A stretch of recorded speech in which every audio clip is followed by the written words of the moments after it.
వాళ్ళది కానీ పోరాడానికి వాళ్ళది కానీ విజయానికి క్రెడిట్ తీసుకుంటేందుకు ఇలా ముఖ్యమంత్రి అధికారంలో ఉండి ప్రభుత్వంలో ఉండి ఇలా ర్యాలీ తీసుకుంటా దాదాపు 3 గంటల నుంచి లిబర్టీ చౌరస్తా మొత్తం కూడా జామ్ అయింది. కనీసం ఇక్కడ కేవలం ఒకే ఒక ట్రాఫిక్ పోలీసు ఉన్నాడు.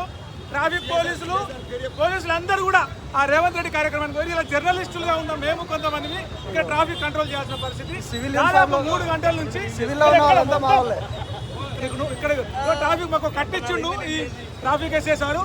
రకరకాల విద్యార్థులు దాదాపు 3 అవర్స్ అయితే ఎగ్జాక్ట్లీ 3 అవర్స్ 3 గంటల నుంచి నేను 2 అవర్స్ చేస్తున్న ఆ ర్యాలీ ఒక్కడే ఉన్నారు. ముఖ్యమంత్రి రేవంత్ రెడ్డి గారు మీరు ర్యాలీలు తీసుకుంటే అసలు మీకు కొంచెం ఇంగిత జ్ఞానం ఉండాలి, కొంచెం ఆలోచన ఉండాలి, కొంచెం ముందు చూపు ఉండాలి. నేను ఒక్కడే బయటకు వెళ్తే అడ్డగోలుగా తిడతాను. జనాలతో మాట్లాడిపిస్తే మీకు కనీసం ముఖం కూడా మళ్ళీ చూపించుకొని అంత ఘోరంగా చిన్న పిల్లలు ట్రాఫిక్ లో ఇరికిపోయినారు. ముసలోళ్ళు డ్యూటీకి పోయి ఇంటికి వస్తోళ్ళు, జ్వరాలు వచ్చిన వాళ్ళు రేపు పెట్టుకోవచ్చు కదా, రేపు ర్యాలీ పెట్టుకోవచ్చు కదా సండే. అయినా మీరు చెయ్యని ఉద్యమానికి మీరు ఎట్లా ర్యాలీలు తీసి ఎట్లా విజయోత్సవాలు చేస్తారు? చూడండి కళ్ళకి కనిపిస్తుంది. దాదాపు 3 గంటల నుంచి ఒక బస్సు ఇరికపోయిందా, కర్ణాటక బస్సు KSRTC బస్సు. అది ఆడనే ఉండబట్టి అర్ధగంట అవుతుంది. ఆ బస్సు ఆడనే ఉండబట్టి అర్ధగంట అవుతుంది.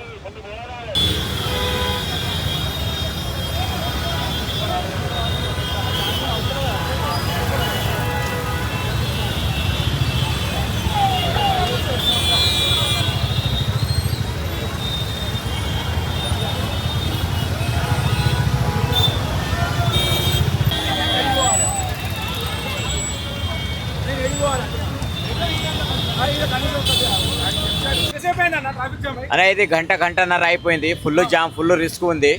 ఏం ప్రాబ్లమో తెలియదు. సీఎం ఏం లాభం ర్యాలీ చేసి ఇంత ట్రాఫిక్ పెట్టుకొని ర్యాలీ పెడితే ఏం లాభం? ఇంత ట్రాఫిక్ పెట్టుకొని ర్యాలీ తీస్తే ఏం లాభం? పబ్లిక్ లకి ఇబ్బంది పెట్టాడు కదా. ఏదో ఈ రోజు పండుగ అని ఫుల్ ట్రాఫిక్ ఉంది. ఏదో ఒక గ్రౌండ్ లో పెట్టుకోవచ్చు కదా, ఏదో బయట ఫుల్ జామ్ ఉంది. అనవసరంగా ట్రాఫిక్ జామ్ అయింది స్వామి. ఎట్లా రావాలి చూడు, బండి బైక్ మీద వస్తున్నాం మమ్మల్ని. మళ్ళీ ఏం చేస్తాం మరి? ఏ కాలమా ఇంటానా ఇదా ఏంటి? హాఫ్ అన్ అవర్ పైన 40 నిమిషాలు అవుతుంది. బండ్లు పెట్రోల్ కూడలేవు, ఏడాగుతుందో కూడా తెలియదు. 40-50 మినిట్స్ అవుతుంది. ఇంటికి వెళ్ళాలి, చాలా ఆకలి వస్తుంది. చిన్న పిల్లలు ట్రాఫిక్ తీరుకుపోయి ఏడుస్తున్నారు. ముఖ్యమంత్రి ర్యాలీ ఇప్పుడు ఈ ట్రాఫిక్ టైంలో పీక్ టైంలో సిగ్గుపడాలా రేవంత్ రెడ్డి? ఆఖరి రోజు ఇప్పటి వరకు నోరిప్పకుండా, ఇప్పటి వరకు కనీసం మాట్లాడకుండా, ఇప్పటి వరకు ఉద్యమానికి నైతిక మద్దతు ఇవ్వకుండా, అక్కడ రాహుల్ గాంధీ చేసినా కూడా ఇక్కడ కనీసం రాని రేవంత్ ఈ రోజు షో చేస్తున్నాడు. ట్రాఫిక్ మొత్తం జామ్ చేశాడు. ఎవరు కూడా వీళ్ళు దాంట్లో పాల్గొనడానికి వీలు కాకుండా గంటల తరబడి మేము ట్రాఫిక్ లో ఇరుక్కుని పోయాం. కాబట్టి రేవంత్ షోలు ఆపి కనీసం ఇప్పటికైనా అక్కడ రాహుల్ ట్రాఫిక్ పోలీసులు కూడా లేదు, ఒకరిద్దరిని మాత్రమే పెట్టి దాదాపు 3 గంటల నుంచి రోడ్డు మొత్తం బ్లాక్ అయిపోయింది. అదే పాలన చేతగాక క్రెడిట్ కోసం వచ్చిన రేవంత్ ఇప్పటికైనా విద్యార్థుల ఉద్యమం చూసుకుని బుద్ధి తెచ్చుకుని పరిపాలన సరిగా చేయమని చెప్పదలుచుకున్నాడు. 2 అవర్స్ అయింది, ఫుల్ ట్రాఫిక్ జామ్ ఉంది. 2 గంటల్లో ఎంత దూరం వచ్చిందో అసలు ఫ్లైఓవర్ కూడా దిగలేదు, మొత్తం ట్యాంక్ నుంచి కిందికి కూడా రాలేదు. 2 అవర్స్ అయింది. తెలియదు. సీఎం గారు బంద్ పెట్టి ర్యాలీ చేస్తున్నారా? ఎందుకు సార్? ఎందుకు ఈ మొత్తం దీని నీటి గురించి, ఎగ్జామ్స్ గురించేనా? ఏం చేయలేము. 1 అవర్ లో 1 घंटे से ज्यादा 5 मीटर 50 मैं लकड़ी का पुल से आ रहा हूँ. रैपिडो मार रहा हूँ. 1 घंटा उन्हें ठहर गया बेचारा कस्टमर. फिर नहीं हुआ तो कैंसिल करके पैदल चलेगा उन्हें भी. 1 घंटा हो रहा है यहाँ से. కిలోమీటర్ వచ్చిన గంట సేపట్ల కిలోమీటర్ మంచి హ్యాపీగా ఉందా జర్నీ? సూపర్. అంటే రేవంత్ రెడ్డి ర్యాలీ చేస్తున్నాడు, దానివల్ల మొత్తం ట్రాఫిక్ పగలంతా వాడినాడు, రాత్రి లేచాచిండు అన్నట్టు. పగలంతా వండుకున్నాడు, రాత్రి లేచాచిండు. అర్ధరాత్రి ఉదయించే చంద్రుడు, సూర్యుడు. ట్రాఫిక్ వాళ్ళు ఏడ కనబడతలేరు. వాళ్ళకేడో ఆయనదే పని కదా. అసలు పుణ్యాత్ముడు మన సీఎం. 2 గంటలే.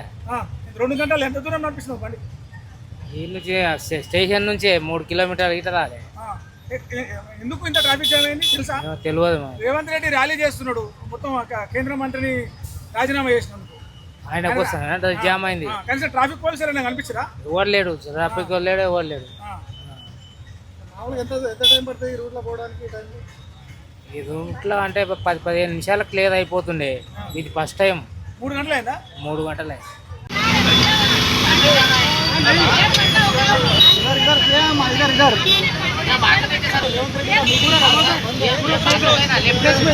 देखो भाई यहाँ तक बंद है देखो वो आर्मी का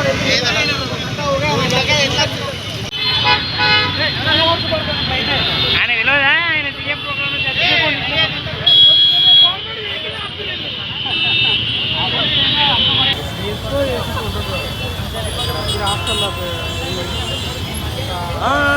మాదాపూర్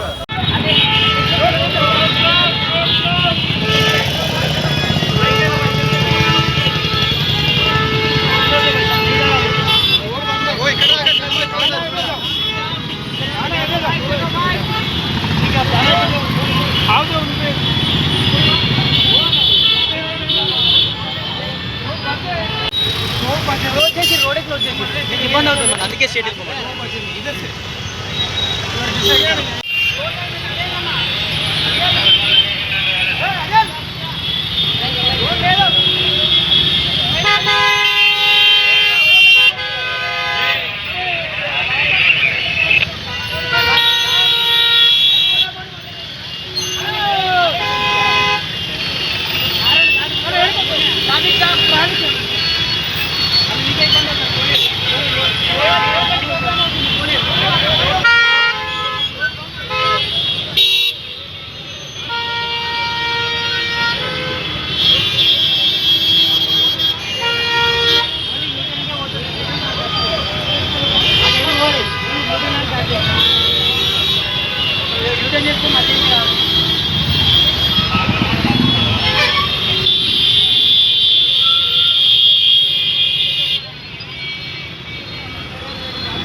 ఇట్లా పోతే అర్ధ గంట పడుతుంది చక్కగా పోతే ఇది ఒక్కటి మన సిగ్నల్ దాటి సిగ్నల్ ఉండి రైట్